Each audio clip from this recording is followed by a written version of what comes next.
नमस्कार, मैं हूं आपके साथ चंदन भारद्वाज और आप देख रहे हैं मेरे साथ दिन की ये बड़ी बहस।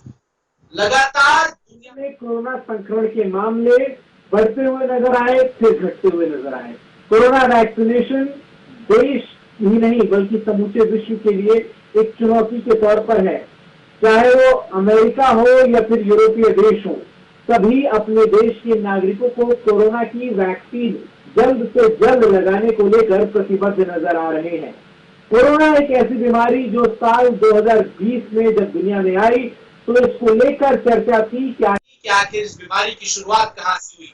शुरुआती दौर में इस बीमारी के जो मामले थे, इस बीमारी के जो इस संक्रमण के कोरोना के जो केसेस थे वो चीन से निकल कर आए और इसीलिए इस बीमारी को चीन से जन्मी हुई बीमारी कहा जाने लगा। अमेरिका के तब के राष्ट्रपति डोनाल्ड ट्रंप इसे बार बार चीनी वायरस कहकर बुलाते थे, लेकिन उसके बाद कहीं ना कहीं समय के साथ चीन और कोरोना वायरस को लेकर जो बहस थी वो ठंडी होती गई। लेकिन अब एक बार फिर अमेरिकी खुफिया विभाग की रिपोर्ट सामने आई है जिसमें इस बात को लेकर प्रमाणिक सबूत निकल कर आए हैं कि कोरोना संक्रमण की शुरुआत चीन से ही हुई।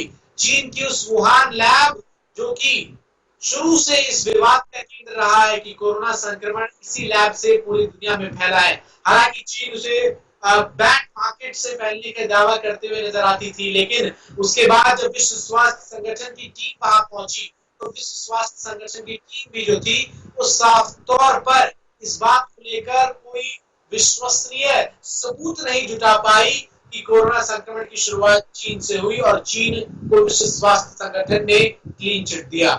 लेकिन बार बार इस बात को लेकर बहस घूम फिर के उसी केंद्र बिंदु पर आ जाती है कि अगर कोरोना संक्रमण निश्चित तौर पर एक प्राकृतिक बीमारी है तो चीन जैसे देश जो कि कोरोना संक्रमण की पहली लहर से साफ तौर पर प्रभावित हुए, वहां दूसरी और तीसरी लहर इस तरीके से क्यों नहीं आई। तमाम सवाल है और इन तमाम सवालों के जवाब आज मैं अपने साथ दो खास मेहमानों से तलाशने की कोशिश करूंगा। मेरे साथ सबसे पहले अपोलो हॉस्पिटल से डॉक्टर अनीता रमेश जुड़ रही है, बहुत बहुत स्वागत है मैम आपका। और मेरे साथ विदेश मामलों के जानकार संजीव श्रीवास्तव जी जुड़ रहे हैं। और सबसे पहले संजीव श्रीवास्तव जी, आपके पास में आते हुए ये सवाल आपसे जानना चाहूंगा, कोरोना संक्रमण को लेकर हर बार जो एक तरीके से केंद्र बिंदु है वो चीन के ऊपर ही रहा है, लेकिन आखिर क्यों अब तक विश्व स्वास्थ्य संगठन को या तमाम वैश्विक देशों वो इस बात को लेकर पुख्ता तौर पर से नहीं कह पा रहे हैं कि हाँ कोरोना के लिए चीन जिम्मेदार है। और साफ तौर पर जब से डोनाल्ड ट्रंप अमेरिका के राष्ट्रपति पद से हटे हैं, कोरोना और चीन की जो बहस है वो एक तरीके से गायब होती हुई नजर आई। क्या इसके पीछे आपको वजह नजर आती है? जी देखिए, एक बात बिल्कुल स्पष्ट रूप से नजर आती है कि और इसमें कोई शक नहीं होना चाहिए कि ये जो कोरोना वायरस है ये चाइना से ही पैदा हुआ, चाइना के वुहान शहर से ही पैदा हुआ। सबसे पहले जो केसेस आए थे वो वुहान शहर में ही आए थे और वहां से ये बीमारी पूरी दुनिया में फैली। ये भी अब स्पष्ट रूप से जो तथ्य सामने आ रहे हैं उसमें अब ये स्पष्ट होता जा रहा है कि चाइना ने इस कोरोना वायरस की जो इंफॉर्मेशन है उसको लगातार दबाने और छुपाने की कोशिश की। बहुत सारे ऐसे साइंटिस्ट, बहुत सारे ऐसे डॉक्टर्स जिन्होंने वुहान इंस्टीट्यूट ऑफ वायरोलॉजी में जो काम करते थे, जो वुहान शहर के जो डॉक्टर्स थे, उन्होंने जब इस बीमारी के बारे में पूरी दुनिया को बताने की कोशिश की तो चाइना ने उसे सप्रेस किया। कई डॉक्टर्स को उसने डिटेन किया और कुछ डॉक्टरों की इसकी वजह से मृत्यु भी हो गई। उसके बाद भी चाइना लगातार इसकी इंफॉर्मेशन को उसने दबाया और छुपाया। उसकी जो है जीनोम सीक्वेंसिंग, उसकी जो भी साइंटिफिक एविडेंस थे इस बीमारी के, उसको उसने अधिक से अधिक समय तक दबाने और छुपाने की कोशिश की। दूसरा चंदन जी, एक बात ये भी समझ में आती है कि चाइना ने इस बीमारी की इंफॉर्मेशन को करीब 2 महीने से भी ज्यादा समय तक छुपाया। और जब एक ये भी इसमें तथ्य है कि उसने इंटरनेशनल फ्लाइट पे रोक नहीं लगाई, जबकि डोमेस्टिक फ्लाइट पे उसने रोक लगा दी थी।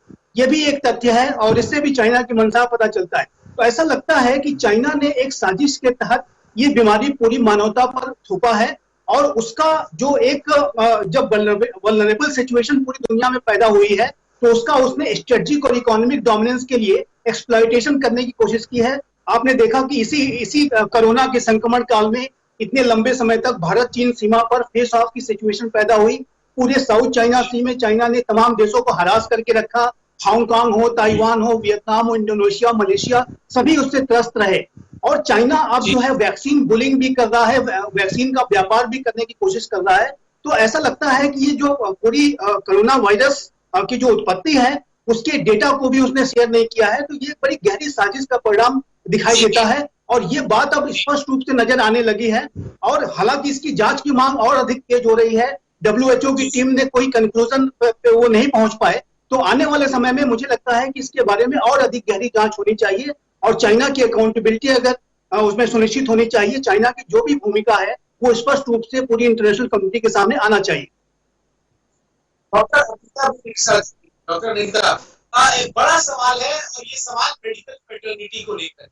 क्या मेडिकल फर्टिलिटी इस बात को एकजुट है, इस बात को पूरी तरीके से मानता है कि ये जो वायरस है इसका जो बॉर्न प्लेस है, इसकी जो जन्म स्थान है वो कहीं ना कहीं चाइना ही रही है। मेडिकल फर्टिलिटी में क्या इस बात को लेकर कोई अलग अलग थ्योरीज भी है कि ये वायरस चाइना से नहीं कहीं और से आया हो? मेडिकल डॉक्टर का इस पूरे विवाद को लेकर क्या मानना है? ओके, क्या है कि हमारा जब जो फर्स्ट जो रिपोर्ट हमारे पास आए थे, जो जहां पे WHO प्रिलिमिनरी इन्वेस्टिगेशन करने के बाद बताया है कि ये वायरस वुहान से कोई रिलेशनशिप नहीं है, वो लैब से ओरिजिनेट नहीं हुआ, कुछ डेटा नहीं पाया। सो उसके हिसाब से काफी दिन सब कोई चुपचाप थे।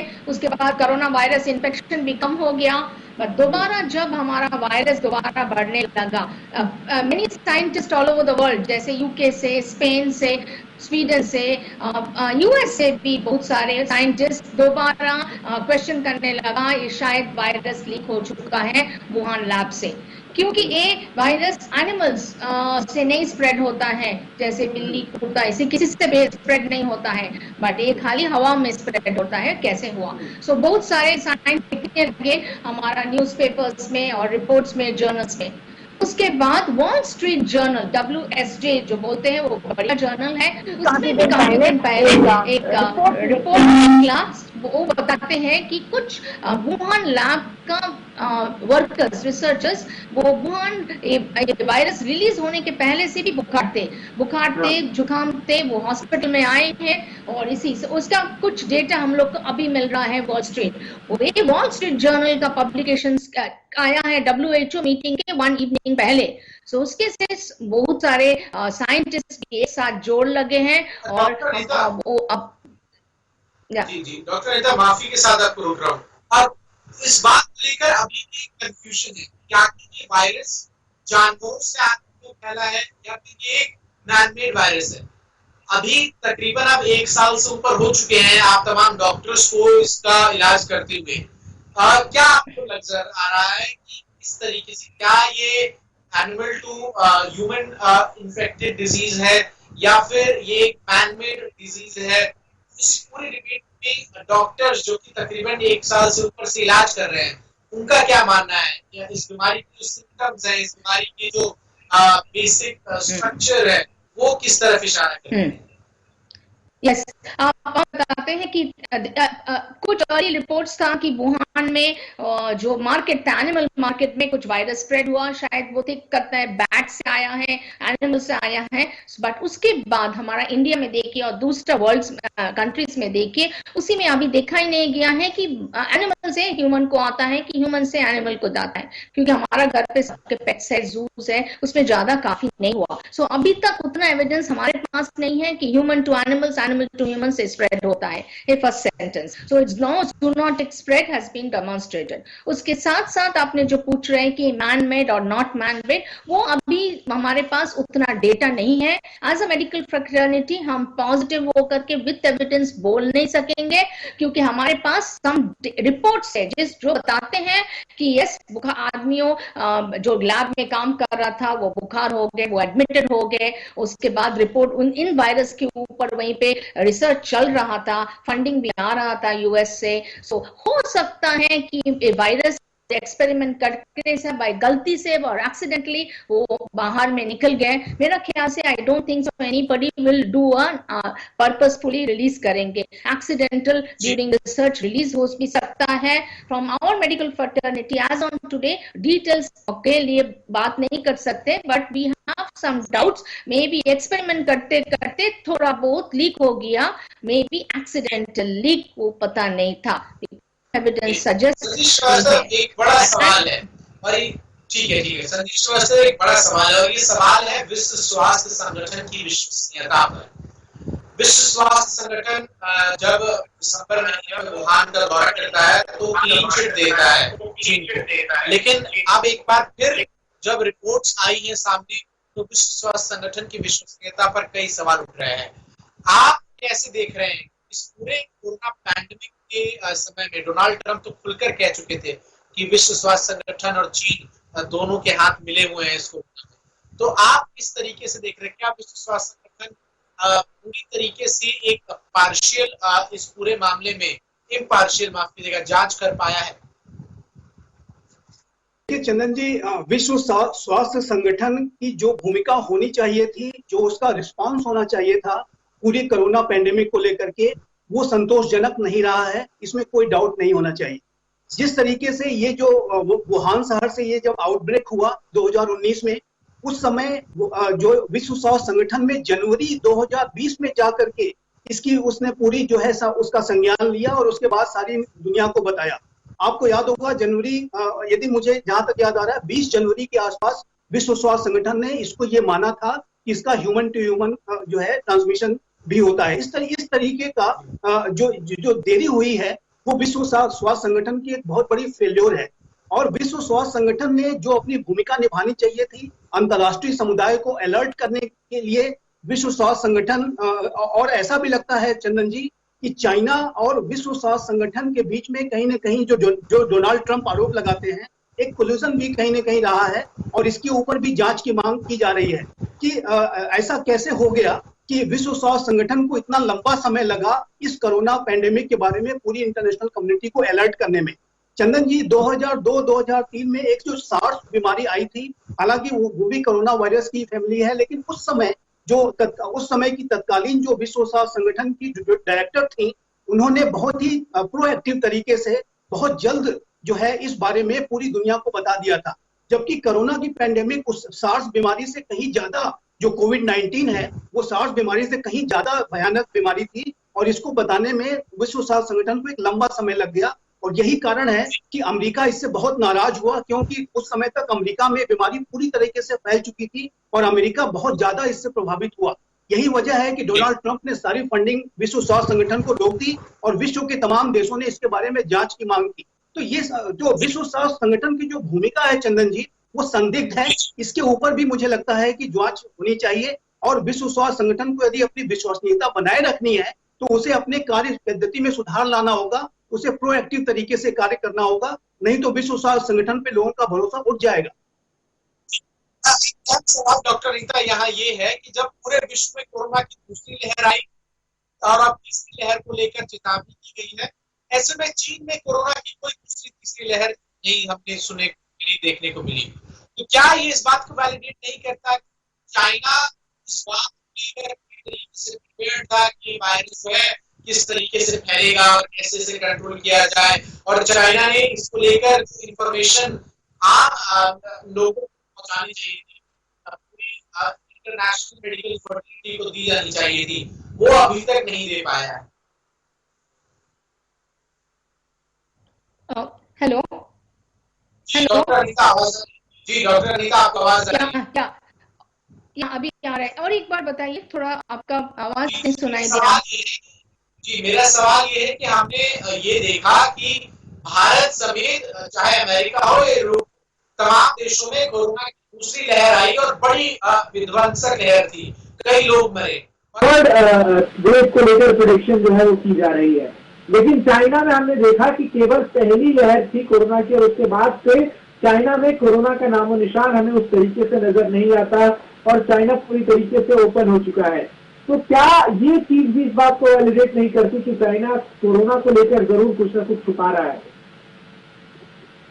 ओके, क्या हुआ है जब वुहान में लास्ट 2019 दिसंबर में फर्स्ट वेव आया था, उसके बाद होल वर्ल्ड में स्प्रेड के बाद वुहान में कम हो गया, बट वुहान में भी सेकेंड वेव आया था, बस उतना तेज से नहीं आया था, छोटा सा वेव आया था, वो अपने आप कंट्रोल कर दिया।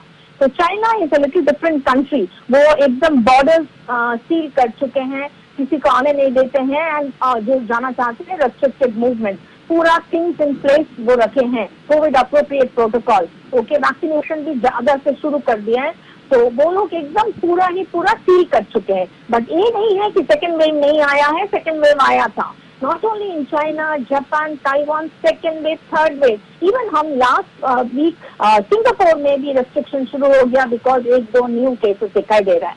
क्या है इन कंट्रीज के रूल्स एंड रेगुलेशन से नहीं आया, मेरा इस सवाल तरीके ये से नहीं आया। सेकेंड वेव ने जितना डैमेज यूरोपियन और अमेरिकन कंट्रीज को किया और इंडिया को किया, जहां से इस पूरे वायरस की शुरुआत हुई, वहां ये उतना इफेक्टिव नहीं रहा सेकेंड और थर्ड वेव में। तो इसको लेकर डाउट्स तो चाइना पे उठते ही है। हम लोग को डाउट होता है, चाइना में कुछ नहीं हुआ इतना ज्यादा, क्योंकि हमारा एशिया, यूरोपियन, अमेरिकन में क्या हुआ। बट एक ही बात है, बात एक है कि उनको strict rules and regulation, Covid appropriate distance maintain किया, ये है। उसके अंदर और क्या बात है पता नहीं है, because most of China's information is sealed, हम लोग को किसी को पता नहीं होता है क्या अंदर हो रहा है, अभी भी केसेस है कि नहीं वो भी नहीं जानते, वो लोग क्या इलाज किया उसको पता नहीं है। बट आप सही ढंग से बताया है कि एशिया, यूरोप एंड अमेरिका में second wave is very bad. आपको पता है कितना मरीज है अफेक्टेड है, कितना मौत हो रहा है। तो और भी एक बात है, बिकॉज वायरस अभी म्यूटेंट हो रही है, जो वुहान का वायरस है वो अभी का जेनेटिक मटेरियल नहीं है, अभी जो इंडियन है B617 है, दोनों म्यूटेशन है, वायरस बदल चुके हैं, तो बाय जेनेटिक म्यूटेशन, तो इसी हिसाब से एक खतरनाक है। शायद ये वायरस अभी वुहान पे, चाइना पे नहीं है, उसमें उनका सेकेंड वेव इतना जबरदस्त नहीं हुआ। ये वायरस अभी इंडिया में अंदर है, म्यूटेंट वायरस, तो इसी हिसाब से हमारा इतना patients, oxygen requirement, fungal infection, ICU, लो यंग पीपल में अफेक्शन ये ज्यादा हो रहा है, because the virus is very virulent. तो ये हम बताना चाहते हैं मेडिकल पॉइंट से। अच्छा, संजीव श्रीवास्तव, यही सेम सवाल मैं आपसे भी पूछ रहा हूँ, क्योंकि ये एक तरीके से हजम ना होने वाली बात है कि एक बीमारी जिसका जन्म स्थान जिस जगह से हो, वो वहां उतनी ना पहले बनस्पत विश्व के तमाम बाकी मुल्कों में वो इस तरीके से फैल जाए कि मौत का मंजर एक तरीके से तमाम देशों में मच जाए। तो ये तो एक स्वाभाविक सवाल है, लोगों के मन में आएगा कि आखिर इस चीज की जहाँ से शुरुआत हुई वहां इसका इतना प्रकोप नहीं रहा, और इस तरीके से ये पूरे विश्व में फैली कि इसने पूरे विश्व को एक तरीके से पिछले 2 साल में कई साल पीछे खींच दिया है। जी देखिए चंदन जी, एक बात और भी है कि चाइना का जो पूरा बिहेवियर होता है वो बहुत ही ज्यादा वो गुप्त तरीके से कार्य करते हैं। जैसा कि डॉक्टर अनीता ने कहा कि उसका जो डेटा है उनके पास अवेलेबल नहीं है। जो हमारी जो मेडिकल फ्रेटर्निटी है, जो पूरी इंटरनेशनल कम्युनिटी की जो मेडिकल फ्रेटर्निटी है, जो साइंटिस्ट हैं, उनके पास इनका डेटा भी अवेलेबल नहीं है। WHO की जो टीम गई थी उसको भी चाइना ने वो डेटा नहीं दिया कि आखिर उसकी ओरिजिन कैसे हुई है, कैसे, इसी वजह से वो किसी कंक्लूजन पे भी नहीं पहुंच पाए। तो चाइना अपनी इंफॉर्मेशन को बहुत दबाता है और छुपाता है, पूरी इंटरनेशनल कम्युनिटी के सामने एक पर्दा डाल करके रखता है, और इससे चाइना की जो मंशा है उसके ऊपर शक गहरा होता जाता है। और इस बात की संभावना दिखाई देती है कि चाइना ने इस पूरी बीमारी को, ऐसा लगता है कि इसको पूरी मानवता के ऊपर थोपने की साजिश रची है। चाइना ने जिस तरीके से इंफॉर्मेशन को दबाया और छुपाया, इसकी ओरिजिन के बारे में डाटा शेयर नहीं किया, इंटरनेशनल फ्लाइट पे रोक नहीं लगाई, और अपने साइंटिस्ट को जो हरास किया, जो इसके बारे में बताना चाहते थे, उसके बाद चाइना का जो बिहेवियर नकारात्मक दिखा है, चाहे वो स्ट्रेटेजिक फील्ड हो, चाहे वो इकोनॉमिक फील्ड हो, तो उससे चाइना की जो पूरी जो चरित्र है, चाइना की जो पूरी मंशा है, उसके ऊपर संदेह और अधिक गहरा होता जाता है। और जहां तक चंदन जी आपने पूछा इसके मैन मेड वायरस होने की बात, तो देखिए चंदन जी, एक बात डॉक्टर अनीता भी इस बात को शायद वो प्रमाणित करेंगी ज्यादा अच्छी तरीके से, कि एक जो वायरसेस के ऊपर जो रिसर्च होती है उसमें एक गेन ऑन फंक्शन रिसर्च होता है, जिसमें कि किसी वायरस को और अधिक स्ट्रांग बनाया जाता है, उसका ये देखने के लिए कि वो वायरस किस तरीके से रिएक्ट कर रहा है, ताकि उसकी मेडिसिन को बनाया जा सके। इस तरह की रिसर्च पूरी दुनिया में चलती है। अमेरिका में भी इस तरह की कई लेबोरेटरीज रही हैं कि जहां पे गेन ऑन फंक्शन रिसर्च किया जाता है। तो इस तरह की बहुत संभव है, इस बात की भी संभावना जताई जा रही है कि China gain on function research को सीक्रेट तरीके से कर रहा था और इस पूरे वायरस को वेपनाइज करने की कोशिश कर रहा था। जैसा कि आपने देखा कि 2015 में एक रिपोर्ट सामने आई है जिसमें कि ये कहा गया है कि कुछ चाइना के मिलिट्री स्ट्रेटेजिस्ट और कुछ साइंटिस्ट और इस पूरे कोरोना वायरस को एक जेनेटिक बायो वेपन के रूप में डेवलप करने के बारे में विचार कर रहे थे, इसको वेपनाइज करने के बारे में विचार कर रहे थे। तो बहुत संभव है कि इस वायरस को वेपनाइज करने के लिए gain on function research Wuhan institute of virology में चल रहा था और इस बात की भी संभावना हो सकती है कि यह गलती से लीक हो गया, या इस बात की भी संभावना हो सकती है चाइना का बिहेवियर को ध्यान में रखते हुए कि इसको जानबूझ करके लीक करा दिया गया ताकि इसका जो है इस्तेमाल किया जा सके। तो अब जो चाइना की जो पूरी भूमिका रही है इसके ऊपर संदेह बहुत अधिक गहरा हो चुका है चंदन जी। इसके ऊपर जांच की मांग लगातार तेज हो रही है। WHO ने भी अभी कोई जांच नहीं कर पाया है। WHO क्योंकि चाइना के साइंटिस्ट, चाइना की सरकार ने डेटा ही नहीं शेयर किया जो टीम वहां गई थी। तो अब चाइना के ऊपर जांच अवश्य होनी चाहिए, क्योंकि यदि चाइना इस तरीके के वायरस को कोविड-19 को दुनिया पर अगर वो थोप सकता है तो भविष्य में किसी अन्य बड़े खतरनाक वायरस को भी दुनिया पर थोप सकता है। और इस तरह की जो गतिविधि करने वाले जो भी राष्ट्र हैं उनके ऊपर गंभीर कार्रवाई होनी चाहिए। ये बात पूरी इंटरनेशनल कम्युनिटी को सुनिश्चित करनी होगी, नहीं तो पूरी मानवता का अस्तित्व भी संकट में पड़ सकता है। ठीक, डॉक्टर रीता, मैं एक बड़ा महत्वपूर्ण सवाल आपसे पूछ रहा हूँ। अब दूसरी लहर से भारत तकरीबन पार पा चुका है। थर्ड वेव को लेकर क्या प्रेडिक्शंस हैं? रणदीप गुलेरिया ने प्रेस कॉन्फ्रेंस में कहा कि थर्ड वेव से बच्चों को इम्पैक्ट पड़े ऐसा कोई सबूत ठोस तौर पर हमारे पास नहीं है। और कुछ डॉक्टर्स का ये भी कहना है कि सेकेंड वेव ऑलरेडी इतना डैमेज इंडिया को कर चुकी है कि थर्ड वेव आने की भी जो चांसेस है वो कम है। ऐसे में आपका क्या मानना है थर्ड वेव को लेकर, जिसको लेकर हम इस वक्त तैयारी के मोड में?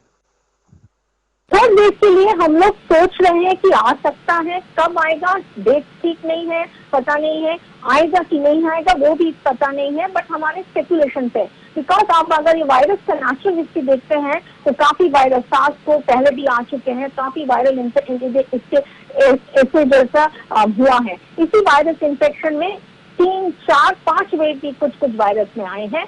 तो as a natural history virus wave आ सकते हैं। वायरस म्यूटेशन भी होता है, हमने पहले बताया कि किस तरीका का म्यूटेशन होगा वो हमको पता नहीं है, हम अभी से प्रेडिक्ट नहीं कर सकते हैं। कुछ म्यूटेशन अच्छे होते हैं, एकदम मामूली करके जुकाम एसिम्टोमेटिक होके वो निकल जाते हैं। कुछ म्यूटेशन जैसे अभी हो रहा है डबल म्यूटेशन, ये बहुत खतरनाक है। इसके लिए लंग्स प्रॉब्लम, ICU, वेंटिलेटर में आदमी जा रहे हैं, बहुत आदमियों को मौत हो रहा है। और वो स्पेकुलेशन है क्योंकि हम लोग अभी 18 से 65 के ऊपर एज को वैक्सीनेट कर चुके हैं। We are thinking that so many people are getting infected, एक हर्ड इम्यूनिटी आ जाएगा।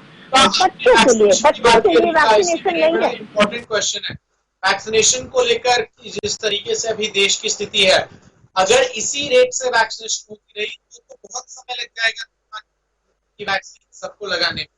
बतौर डॉक्टर आपका क्या एक तरीके से सजेशन हो सकता है सरकार को कि किस तरीके से वैक्सीनेशन को स्पीड अप किया जाए, और क्या फाइजर, मॉडर्ना और जॉनसन जैसी वैक्सीन इंडिया में इमरजेंसी अप्रूवल के लिए इस्तेमाल की मंजूरी दे देनी चाहिए? वो बता रहे हैं हम आपको। सो थर्ड वेव के last one sentence, third wave कब आएगा, कब कैसे तरह का आएगा, बच्चों को क्या इफेक्ट करेगा, इसके लिए हमारे पास एविडेंस नहीं है बोलने के लिए साइंटिफिकली, बट हम लोग सोच रहे हैं आ सकते हैं, बिकॉज हो भी सकता है बच्चा भी, तो we have to be prepared. तो थर्ड वेव के बारे में regarding vaccination, yes vaccination open हो गया 18 साल के ऊपर सबको लिए, बट हमारा देश में वैक्सीन का प्रोडक्शन अभी कम चल रहा है। 1.13 बिलियन आदमी को 2 डोज देने के लिए 2.16 बिलियन डोजेस चाहिए, वो डोजेस अभी हमारे पास तैयार नहीं हुआ। सीरम इंस्टीट्यूट, भारत बायोटेक, अभी डॉक्टर रेड्डीज जो स्पुतनिक बना रहे हैं, तो काफी देर होगा। तो माय सजेशन, और हम पहले की बात कर चुके हैं काफी टीवी चैनल में, कि प्राइवेट वैक्सीन प्रोडक्शन के देना, अभी पेटेंट नहीं है, वो बहुत बढ़िया है। तो प्राइवेट वैक्सीन मैन्युफैक्चरर्स को हमको परमिशन देना है जल्दी जल्दी बनाने के लिए, और भी ओपन करना है। ओके, प्रॉपर स्टोरेज होर्डिंग नहीं होना है, ब्लैक मार्केटिंग नहीं होना है। और न्यू गाइडलाइंस अभी आया है, जब तक कोविड हुआ 3 महीने बाद ले लीजिए, So with these rules and regulations, जितना जल्दी हो, शायद सबको नहीं दे सकते इस साल के, but at least half of the population तक हम वैक्सीनेशन दे सकते हैं इस साल के अंदर। बहुत बहुत शुक्रिया संजीव श्रीवास्तव जी आपका, डॉक्टर अनीता रमेश जी आपका मेरे साथ जुड़कर तमाम सवालों के जवाब देने के लिए। तो निश्चित तौर पर कोरोना संक्रमण को लेकर चीन से इसकी उत्पत्ति हुई है नहीं, इसको लेकर फिर से विवाद जो है वो शुरू हो रहा है।